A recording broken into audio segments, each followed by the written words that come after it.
Hello everyone. तो आज इस वीडियो में हम डिस्कस करने वाले हैं SN-AR रिएक्शन। क्या डिस्कस करेंगे? SN-AR रिएक्शन को हम डिस्कस करेंगे। ये क्या होता है, इसका प्रॉपर मैकेनिज्म और इससे रिलेटेड क्वेश्चंस, किस तरह का क्वेश्चंस पूछा जा सकता है, सारा चीज को हम डिस्कस करेंगे। तो सबसे पहले हेडिंग लिखते हैं क्या? SN-AR reaction. क्या लिखेंगे? SN-AR। अगर हम पूरा एक्सपैंड करके लिखें, इसका मतलब क्या होता है SN-AR का, तो यहां पे लिखेंगे एरोमेटिक। क्या लिखेंगे? Aromatic nucleophilic substitution reaction. Aromatic nucleophilic substitution reaction. ठीक है। इसका एक और नाम मिलेगा आपको, ArSN2। क्या बोला जाएगा इसको? ArSN2। तो दोनों नाम सही है, ArSN2 बोले या फिर SN-AR बोले, ये दोनों नाम एक ही हैं।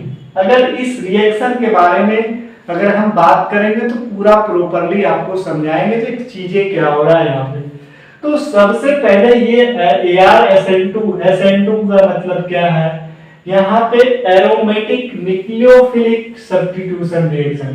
अभी से पहले जब भी हम पढ़ाई किए होंगे तो बेंजीन रिंग में ESR रिएक्शन पढ़ते हैं, इलेक्ट्रोफिलिक सब्स्टिट्यूशन रिएक्शन। क्या पढ़ते हैं? Electrophilic substitution reaction. लेकिन यहाँ पे हम क्या पढ़ रहे हैं? न्यूक्लियोफिलिक एरोमेटिक सब्स्टिट्यूशन रिएक्शन या फिर एरोमेटिक न्यूक्लियोफिलिक सब्स्टिट्यूशन रिएक्शन। तो इसको जरा समझते हैं, पहले क्या होता है, हर एक बात को क्लियर करते हैं। सबसे पहले एक हम क्या लेते हैं? क्लोरोबेंजीन। क्या ले लिए? क्लोरोबेंजीन। और इसको हम किसके साथ रिएक्ट करवा रहे हैं? इसको हम यहाँ पे एक नाइट्रो ग्रुप लगा हुआ है। क्या लगा हुआ है? Nitro group. अगर हम बात करें तो जब इसको हम OH- के साथ रिएक्ट करेंगे तो आपके पास ये क्या बन रहा है? यहाँ पे आपके पास ये OH लग जा रहा है और यहाँ पे अगर बात करें तो NO2 है। ठीक है।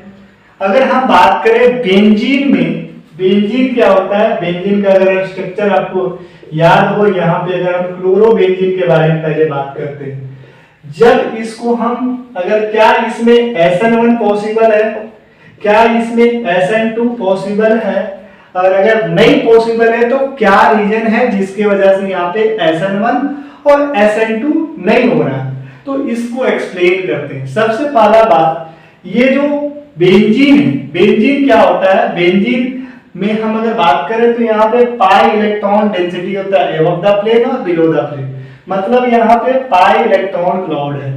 और न्यूक्लियोफाइल एक कैसा स्पीसीज है? ये नेगेटिवली चार्ज स्पीसीज है या इसके पास लोन पेयर है, नेगेटिवली चार्ज या लोन पेयर। और ये कहां पे अटैक करेगा? जहां पे इलेक्ट्रॉन की डेफिशिएंसी है। लेकिन अगर बात करें क्लोरोबेंजीन में, पहला नंबर बात, और SN1 और SN2 में क्या होता है? SN1 और SN2 में होता क्या है? न्यूक्लियोफाइल सब्स्टिट्यूट करता है। क्या करता है? न्यूक्लियोफाइल सब्स्टिट्यूट करता है। तो यहाँ पे अगर SN1 में बात करें तो सबसे पहले क्या होता है? वहां पे बॉन्ड का क्लीवेज होता है। ये 2 स्टेप में होता है। क्या होता है? 2 स्टेप में होता है बॉन्ड का क्लीवेज। तो यहाँ पे बॉन्ड का क्लीवेज पॉसिबल नहीं है। क्यों पॉसिबल नहीं है? क्योंकि यहाँ पे पार्शियल डबल बॉन्ड कैरेक्टर है। तो अगर हम बात करें SN1 में क्या होता है? बॉन्ड का क्लीवेज। तो यहाँ पे बॉन्ड का क्लीवेज पॉसिबल नहीं है। एक बात समझ में आ गई, इसलिए ये SN1 नहीं होगा। अगर हम बात करें SN2 में, तो SN2 में क्या होता है? न्यूक्लियोफाइल अप्रोच करता है और एक ही साथ, मतलब बॉन्ड बनता भी है और बॉन्ड टूटता भी है, ट्रांजिशन स्टेट बनता है। तो यहाँ पे जो ट्रांजिशन स्टेट में आपका बॉन्ड टूटेगा, लेकिन यहाँ पे डबल बॉन्ड कैरेक्टर होने की वजह से ये बॉन्ड टूटता नहीं है। इस रीजन की वजह से यहाँ पे ना SN1 होता है ना SN2 होता है। तो यहाँ पे होता क्या है? तो यहाँ पे होता है SN-AR रिएक्शन। क्या होता है यहाँ पे? SN-AR reaction. तो जब ये क्लोरोबेंजीन में इसके ऑर्थो, कौन सा पोजीशन? ऑर्थो या तो पैरा पोजीशन में क्या होना चाहिए? एक स्ट्रॉन्ग इलेक्ट्रॉन विड्रॉइंग ग्रुप। क्या होना चाहिए? एक स्ट्रॉन्ग इलेक्ट्रॉन विड्रॉइंग ग्रुप। ये स्ट्रॉन्ग इलेक्ट्रॉन विड्रॉइंग ग्रुप होगा तो क्या होगा, इसका मैकेनिज्म में आपको एक्सप्लेन करेंगे। तो अगर यहाँ पे इस तरह का आपके पास ये सबस्ट्रेट दिया हुआ है, बेस दिया हुआ है, तो यहाँ पे आपको क्या दिख रहा है, ये यहाँ से Cl हट जा रहा है, यहाँ पे OH लग जा रहा है। क्या हो रहा है यहाँ पे, यहाँ से Cl हट जा रहा है, यहाँ पे OH लग जा रहा है। तो ये सिंपल आपको न्यूक्लियोफिलिक सब्स्टिट्यूशन दिख रहा है, ये NSR दिख रहा है, मतलब यहाँ पे न्यूक्लियोफिलिक सब्स्टिट्यूशन हो रहा है। लेकिन अगर इसका हम मैकेनिज्म को स्टडी करें तो ना ही ये SN1 है, ना ही ये SN2 है, इसका नाम है SNAR। क्या नाम है इसका, SNAR। तो इसका मैकेनिज्म को हम डिस्कस करते हैं। इतना बात आपको समझ में आ रहा होगा। तो होगा इसका मैकेनिज्म में क्या, एक एक करके बात को समझेंगे और क्यों ऑर्थो और पैरा पोजीशन में ही स्ट्रॉन्ग इलेक्ट्रॉन विड्रॉइंग ग्रुप होगा। अगर बेटा में होगा तो इसका इफेक्ट नहीं ऑब्जर्व होगा, मतलब यहाँ पे SNAR रिएक्शन का रेट बहुत ही कम होगा या फिर नहीं, ना के बराबर होगा। तो हम एक एक करके एक्सप्लेन करते हैं इसका मैकेनिज्म को। तो यहाँ पे अगर बात को आपको एक्सप्लेन करें तो यहाँ पे ए आपके पास क्या है, NO2 है, ठीक है, और यहाँ पे आपके पास क्या लगा हुआ था, Cl लगा हुआ था। अगर हम बात करें, आपको एक्सप्लेन कर रहे हैं क्या हो रहा होगा, इसका मैकेनिज्म क्या होता है। यहाँ पे आपके पास OH माइनस होगा क्या, ये क्लोरीन कैसा है, एक मोर इलेक्ट्रोनेगेटिव एलिमेंट। तो यहाँ पे क्या करेगा, इलेक्ट्रॉन डेंसिटी को ये पुल करेगा। तो जब ये यहाँ पे डेल्टा नेगेटिव होगा तो यहाँ पे क्या होगा, डेल्टा पॉजिटिव। और ये NO2 ग्रुप क्या है, एक इलेक्ट्रॉन विड्रॉइंग ग्रुप है। तो यहाँ पे ये इलेक्ट्रॉन डेंसिटी को खींचेगा, मतलब यहाँ पे डेल्टा पॉजिटिव ज्यादा होगा, या फिर यहाँ पे डेल्टा पॉजिटिव होगा। तो यहाँ पे आपको दिख रहा है कौन सा, डेल्टा पॉजिटिव। हम क्या बोल रहे हैं, ये जो Cl का बॉन्ड है पार्शियल डबल बॉन्ड कैरेक्टर आता है, इसलिए ये बॉन्ड टूटता नहीं, ये बता रहे हैं, आपको एक्सप्लेन कर रहे हैं। लेकिन ऐसा तो हो सकता है जो ये जो OH माइनस है ये डेल्टा पॉजिटिव के जगह पे जाकर के अटैच कर सकता है, मतलब यहाँ पे बॉन्ड तो बन सकता है, यहाँ पे बॉन्ड टूटने में दिक्कत है, बॉन्ड बनने में तो दिक्कत नहीं है, यहाँ पे बॉन्ड बन सकता है। क्यों, यहाँ पे डेल्टा पॉजिटिव। अब कार्बन तो 4-5 बॉन्ड बना नहीं सकता है, तो क्या होगा, ये पाई इलेक्ट्रॉन इधर शिफ्ट करेगा, तो यहाँ पे ये पाई इलेक्ट्रॉन यहाँ पे शिफ्ट करेगा, तो यहाँ पे नेगेटिव चार्ज आपको दिखेगा। क्या दिखेगा, यहाँ पे नेगेटिव चार्ज। तो आपको जब ये अटैक करेगा तो यहाँ पे जो कॉम्प्लेक्स बनेगा या फिर जो इंटरमीडिएट बनेगा, यहाँ पे Cl लगा हुआ है और यहाँ पे OH लगा हुआ है और यहाँ पे नेगेटिव चार्ज है, और इस तरह का चीजें आपको मिलेगा। यहाँ पे NO2 है।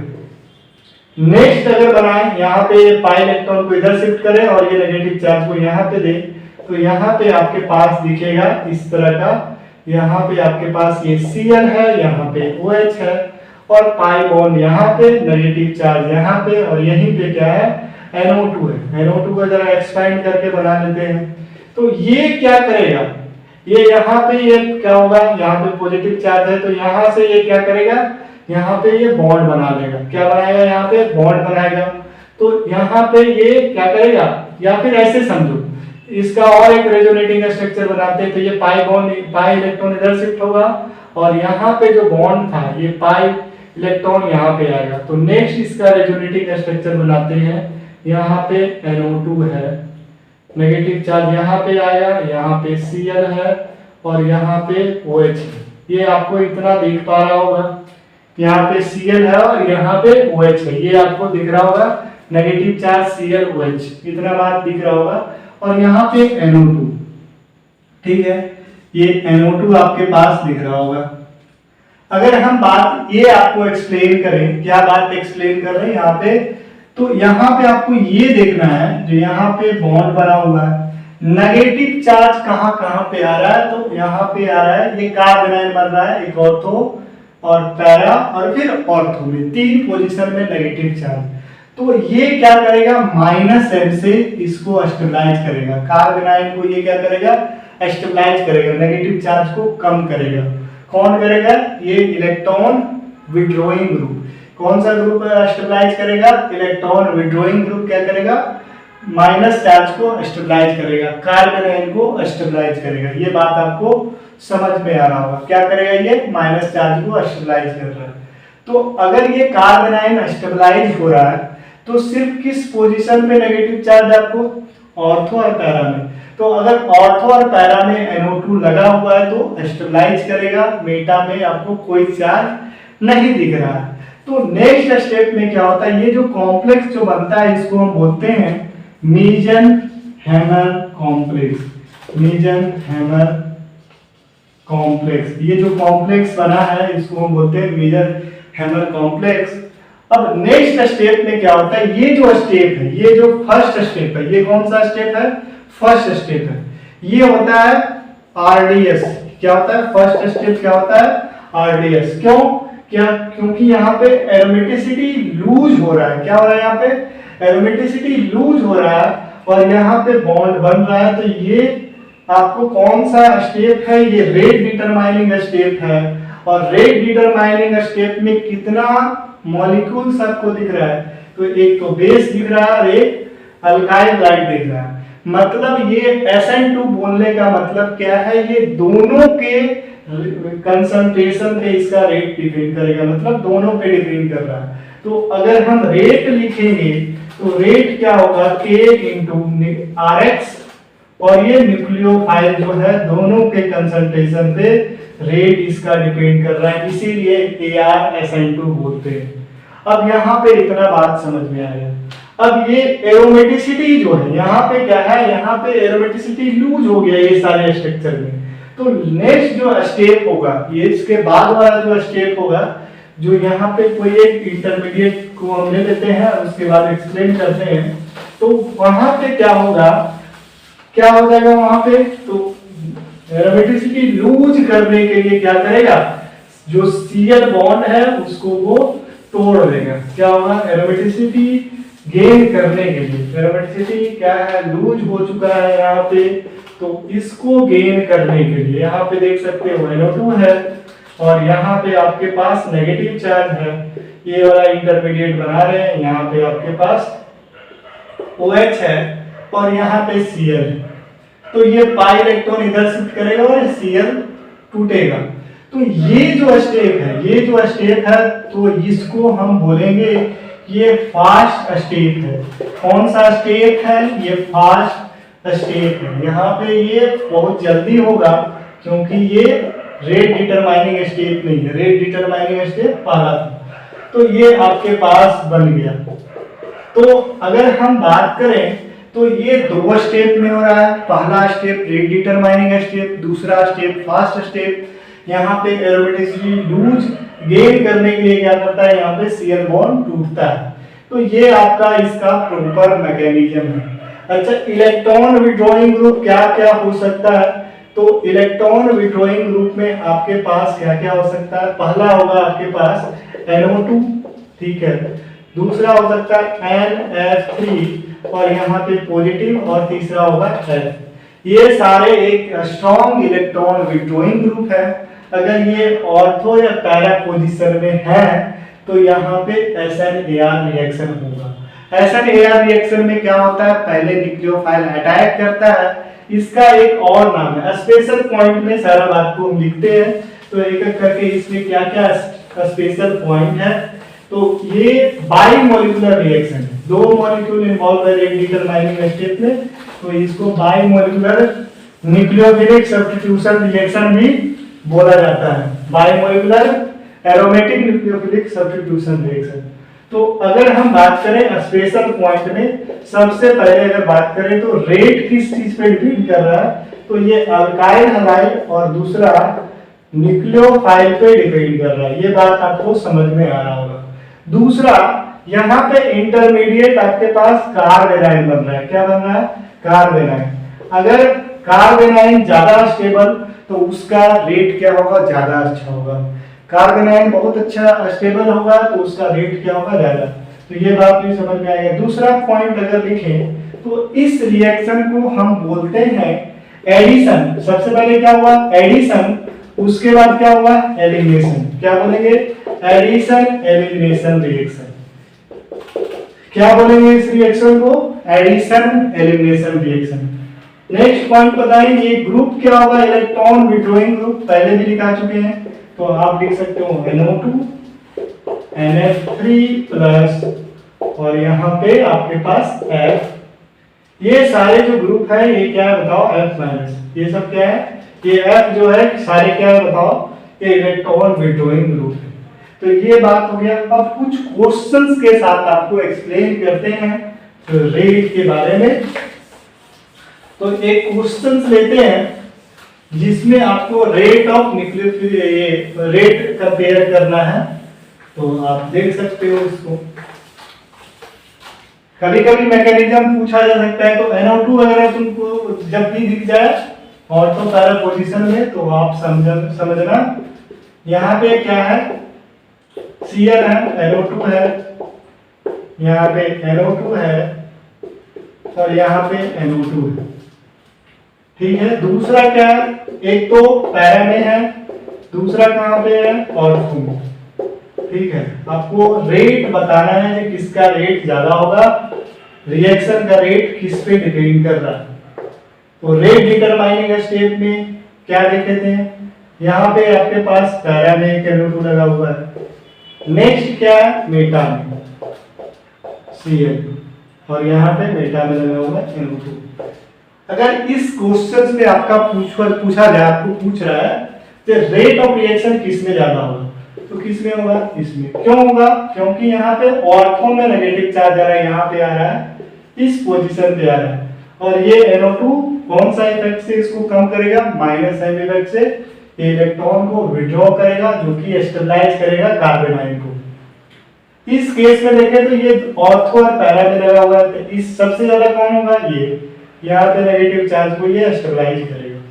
अगर बात करें तो यहाँ पे एक NO2 मेटा में कोई माइनस एम इफेक्ट नहीं ऑब्जर्व होता है, यहाँ पे सिर्फ माइनस आई होता है और यहाँ पे चार्ज आपको दिख भी नहीं रहा, तो यहाँ पे इसका रेट सबसे कम होगा। नेक्स्ट आगे चलते हैं। एक और क्वेश्चन है जो कि हमको लगता है 99% आप गलत करोगे।